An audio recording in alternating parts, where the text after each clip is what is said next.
Something walks whistling past my house every night at 3:03 a.m. Every night, no matter the weather, something walks down our street whistling softly.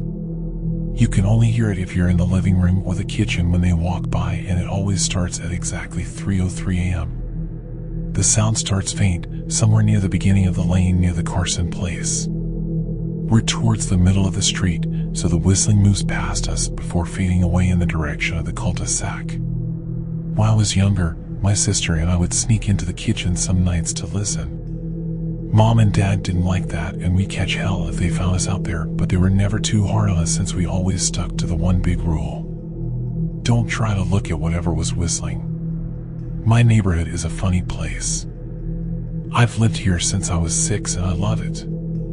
The houses are small but well kept, with good-sized yards and plenty of places to roam. There are a lot of other kids here my age. I turned 13 back in October. We grew up together and would always play foursquare or roam around from back porch to back porch in the summer. This was a good place to grow up. I'm old enough to see it. And there are only two strange things here: the night whistling and the good luck. The whistling never bothered me much. Like I said, I couldn't even hear it from my bedroom. But Mom and Dad don't like talking about it, so I've stopped asking questions. My dad is a strong guy, tall and calm. He has had an accent since he moved to the US as a kid. His family, my grandparents, they're from the islands. That's what they call it. My dad, the only time he isn't so calm is if the whistler comes up. He talks a little quicker then, eyes move faster, and he tells us not to think about it so much and to always remember the one rule, the big rule: don't try to look outside when the whistler goes past. Not that we could look even if we wanted. See, there are shutters on the inside of every window, thick pieces of heavy canvas that pull down from the top and latch to the bottom of the window frame. Each latch even has a small lock, about the size of what you'd find on a diary. My dad locks those shutters every night before we all go to bed and keeps the key in his room. My mom, I don't know what she thinks about the whistling. I've seen her out in the living room before at 3:03 a.m. when the sound starts. I could see her if I cracked my door open just an inch to peek. She's not out there often, at least I haven't caught her much, but once or twice a month I think she sits out there on our big red couch just listening. The whistler has the same tune every night. It's cheerful. Da-da-da-da-da-dum. Da-da-da-da-da-dum. Remember how I said there are two odd things about where I live? Well, besides our night whistler, everyone in my neighborhood is really lucky. It's hard to explain, and Dad doesn't like us talking about this part much either, but good things just seem to happen to people around here a lot.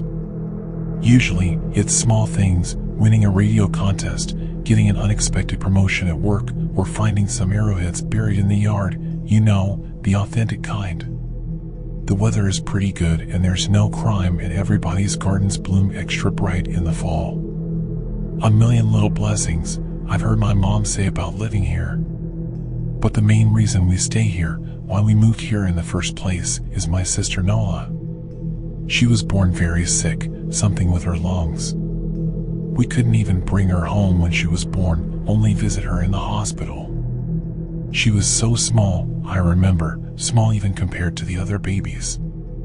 A machine had to breathe for her. We moved into our house here to be closer to the hospital.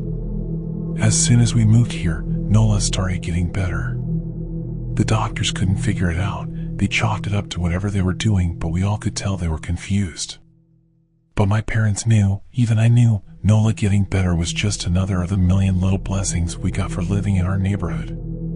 So that's why we stayed even after we found out that, for every small miracle that happens here every day, now and then, some bad things happen. But they only happen if you look for the whistler. See, our neighborhood has a welcoming committee. They show up with macaroni casserole and a gift basket and a manila folder whenever someone new moves in. They're very friendly. 4 people showed up when we moved in 7 years ago. The committee made small talk, gave me a Snickers bar, and took turns holding Nola.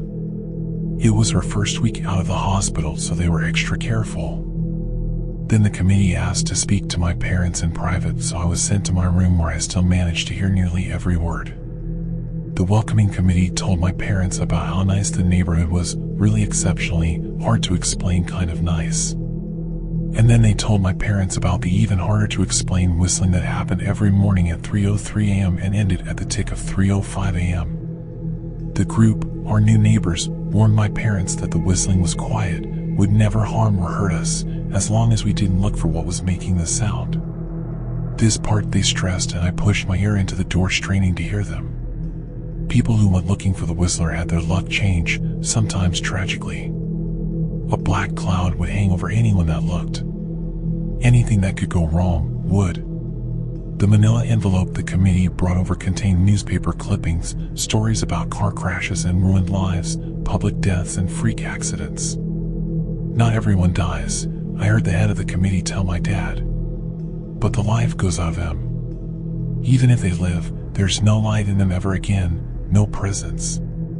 My mom, I could tell she wasn't taking it seriously. She kept asking if this was some prank they'd play on new neighbors. At one point my mom got angry, accused the committee of trying to scare us out of our new home, asked them if they were racist on account of my dad being from the islands. My dad calmed her down, told her he could tell our new neighbors were sincere and they were just trying to help us. He explained that he grew up hearing these kinds of stories from his mom and that he knew there were strange things that walked among us. Some of those strange things were good and some were bad, but most were just different. After the committee left, Dad went out to the hardware store, bought the canvas blinds, the latches, and the locks and installed them on every window in the house after dinner. That first night in our new house, I crept out of my room at 3 a.m. only to find my dad awake sitting on the living room couch, holding my baby sister. My dad held up his finger in a SHH motion but patted the couch next to him. I sat and we waited. At exactly 3:03 a.m. we heard the whistling. Da-da-da-da-da-dum. Da-da-da-da-da-dum. It came and it went just like our neighbors said. The whistling returns each night and we never look and we enjoy our million little blessings every day. Nola breathes on her own and she's grown into a strong, clever girl. My dad even joined the welcoming committee. We don't get new neighbors often. Why would anyone want to leave? But when a new family moves in, my dad and the committee bring the macaroni casserole, a gift basket, and the manila folder. I can always tell by the look on my dad's face when he comes back if the family took the committee seriously or if we'd be getting new neighbors again very soon. Not long ago, a family moved in directly next to us. The previous owner, Ms. Maddie, passed away at age 105. She'd lived a good, long life. Our new neighbors seemed like they fit in just fine. They believed the welcoming committee took my dad's advice about the locking shutters since they had a young child of their own. Whatever newspaper clippings were in that manila envelope, whatever evidence, my dad never let us see. But I imagine it must have been awfully convincing since our neighbors got along with no issues for the first month. One night, when our new neighbors had to leave town, they sent their son, Holden, to stay with us. He was 12, a year under me in school. I didn't know him well before that night, but as soon as his parents dropped him off after dinner, I could tell it was going to be a bad time. Do you know who was always out there whistling every night? Holden asked the moment the adults left the room. The three of us were sitting in the den, some Disney movie playing idly on the television. My sister and I exchanged a glance. We don't talk about that, I said. I think it's that weirdo that lives in the big yellow house on the corner, Holden said. Mr. Tolles? My sister asked. No way, he's really nice. Holden shrugged. Must be a psycho killer, then. Nola tensed. We don't talk about it, I repeated. Let's go in my room and play Nintendo. We spent the next few hours playing games, eating popcorn, and then watching movies. A typical sleepover, but I could see Holden was getting antsy.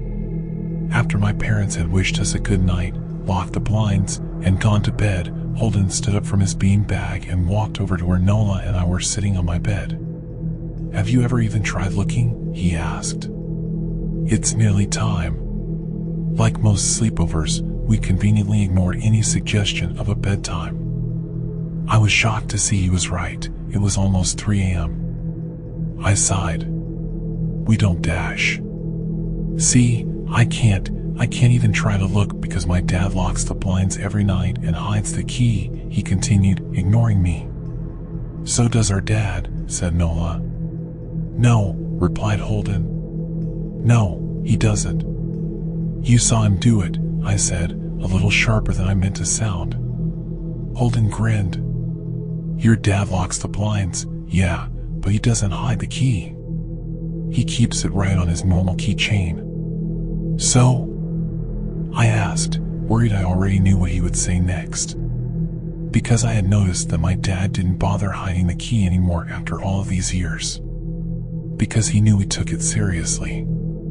So, after your dad locked up, but before your parents went to bed, I went to the bathroom. And on my way, I may have peeked into their room, and I may have seen your dad's keychain on his nightstand, and I maybe went and borrowed the key to blinds. Nola and I stared, and his grin only grew wider. You're lying, I said. Holden shrugged. You can check if you want. Just open your parents' door and look, you'll see his keychain right there on the nightstand. Stay here, I told both of them. Don't move a muscle. I hurried over to my parents' room but hesitated at the door. If Holden wasn't lying, my dad would be angry. Beyond angry. I was scared thinking about it, but more scared of an open window with the Whistler right outside. I opened the door, barely an inch, and looked in, but it was too dark to see. Taking a deep breath, I walked into the room. 2 steps into the dark, I froze. The whistling started, and I could hear it clearly from my parents' room. I never realized, but they must have heard the sound every night since we moved into the house. They never told us. I don't think I could have slept through it. I stood there, listening to the whistling come closer, unsure whether I should turn on a light or call out for my dad. Soft sounds from the living room brought me back to reality. Nola, I yelled, running out of my parents' room. Holden and Nola were standing near the front door next to a window. Holden wasn't lying. I could see him fumbling with the lock on one of the blinds. I heard a click. He did have the key. Holden let out a quick laugh. Nola stood next to him, hunched up, afraid but maybe curious. The whistling was right outside our house now. I think I made a sound, called out. I can't remember. Time felt frozen, clock hands nailed to the face. But I found myself moving. I'm not fast, I've never been athletic. Somehow, though, I covered the space between myself and Nola in a moment. My eyes were locked on her, but I heard Holden pull the blind all the way down so it could release. I heard the snap of it start to raise, and I heard the whistling just on the other side of the window. But I had my arms around Nola and I turned us so she was facing away from the window. At the same time, I jammed my eyes shut. The blind whipped open. The whistling stopped. I felt Nola shaking in my arms. Don't look, okay? I told her. Don't turn around. We were positioned so that she was facing back towards the hallway and I was facing the window. My eyes were still closed. I felt her nod into my shoulder. I reached out with the arm not holding Nola and tried to touch Holden. My hand brushed against his arm. He was shaking worse than Nola. Holden? I asked. Silence. I reached past him and gingerly felt for the window, eyes still sealed shut. The glass was cold against my fingertips. Colder than it should have been for the time of year. I moved my hand up the window, searching for the string to the blind. The glass began to get warmer the further I reached, and there was a gentle hum feeding back into my fingertips.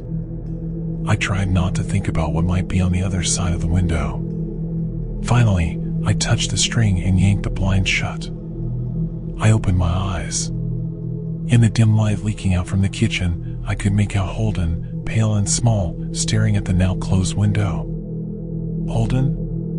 I asked again. He turned towards me and he screamed. Everything became a flurry of motion. Lights sparked to life in the hall, then the living room. My parents' footsteps thudded across the hardwood floor.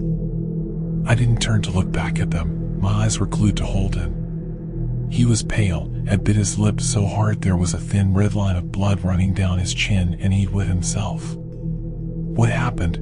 my dad asked from behind me. I managed to swivel away from Holden and look back. He looked. I'd never seen my dad scared before, but I saw it that night. In that moment, an old, ugly terror stitched on his face. A parent's fear. "Just Holden?" he mouthed to me. I nodded yes. My dad let out a breath. He looked so relieved I nearly expected him to cheer. But then he turned to Holden and my dad's face changed. I wondered if he felt bad for feeling good that Holden was the only one that looked. There was a knock at the door. We all froze. Holden whimpered. "Don't answer it," my mom said. She stood at the threshold of the hall. I'd always thought she was a skeptic and just humored my dad about the windows and the Whistler, but that night we were all believers. I noticed that both of my parents held baseball bats they must have taken from their bedroom. The knock came again, a little louder this time. "Please don't open the door," Holden whispered. My dad walked over to him, hugged him close. "We won't," my dad promised, still holding his bat. "Nothing is coming in here tonight." Thud, thud, thud. This time the knocking was loud enough to rattle the door. Holden screamed again and Nola clutched her arms around my neck. My mom came over and knelt next to us, wrapping my sister and me close. Thud, thud, thud.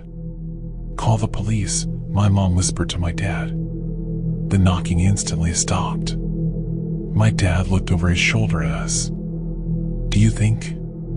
He was cut off by frantic knocking that trailed off to a polite tap, tap, tap. "Police," something said from the other side of the door. The voice from outside sounded exactly like my mom, like a parrot repeating the words back to her. "Police. Call.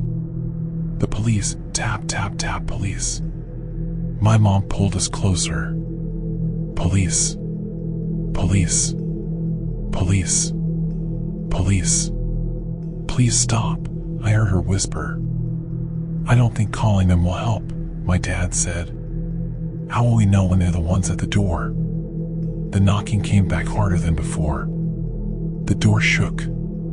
Then it stopped. After a long moment, I heard the knocking again, but it was coming from our back door. We all turned together towards the back door, but the knocking immediately returned to the front door. Front to back to front, loud then quiet then loud again. Suddenly, the sound was coming from both doors at once, big, heavy blows like a sledgehammer. Then something started rapping against all of the windows in the house, then the walls. It was like we were living inside a drum with a dozen people trying to play at once. Or we were a turtle and something was attempting to claw us out of our shell. "Stop!" Holden yelled. The knocking died. "I won't tell," Holden said, staring at the door. "I promise I won't tell anyone what I saw. Just please go away." We waited for nearly a minute. Then we heard it, a soft tap, tap, tap coming from the window Holden had looked through earlier. Holden started to cry, sobbing like a prisoner watching gallows being built outside their cell. My dad held him, brushed his hair, but never lied to him, never told him things would be okay. The tapping at the window went on for the rest of the night. We huddled together in the living room for I don't know how long. Eventually, my mom tried to take us kids into my room while my dad stayed to watch the door. But the second we moved into my bedroom, the knocking came back, so loud it was possible to ignore. I was afraid the door couldn't take it. We went back to the living room and the knocking stopped. Only the tap, tap, tap on the window remained. None of us slept that night. The tapping stopped around 7 a.m. That's about the time the sun comes up here. We waited another 2 hours before my dad opened the blinds from one window. He made us all go back to my parents' bedroom first. I heard him open the door then come back in. "Okay, He told us, "It's done." Holden's parents came back around lunchtime. My mom and dad walked Holden over to his house and they all went inside for quite a while. Nola and I watched from the window. She stuck to me the whole day, right at my side, sometimes holding my hand. When my parents came back, they looked grim but wouldn't tell us what they said to Holden's family. It was a Sunday, so we all spent the day together, ordered pizza and watched movies. That night everyone slept in my room, Nola and my mom in the bed with me, my dad in a chair he'd pulled over. There was no knocking that night or any night since. We didn't see much of Holden or his parents for the rest of that week, but by Thursday there was a moving truck in their driveway. Nola and I watched them packing up the whole afternoon after school. What sticks with me most is how tired Holden and his parents looked. All three had the same pallor, grim mouths and lightless eyes. Even from across the street I could tell something was very wrong. Holden and his family were gone before sunset.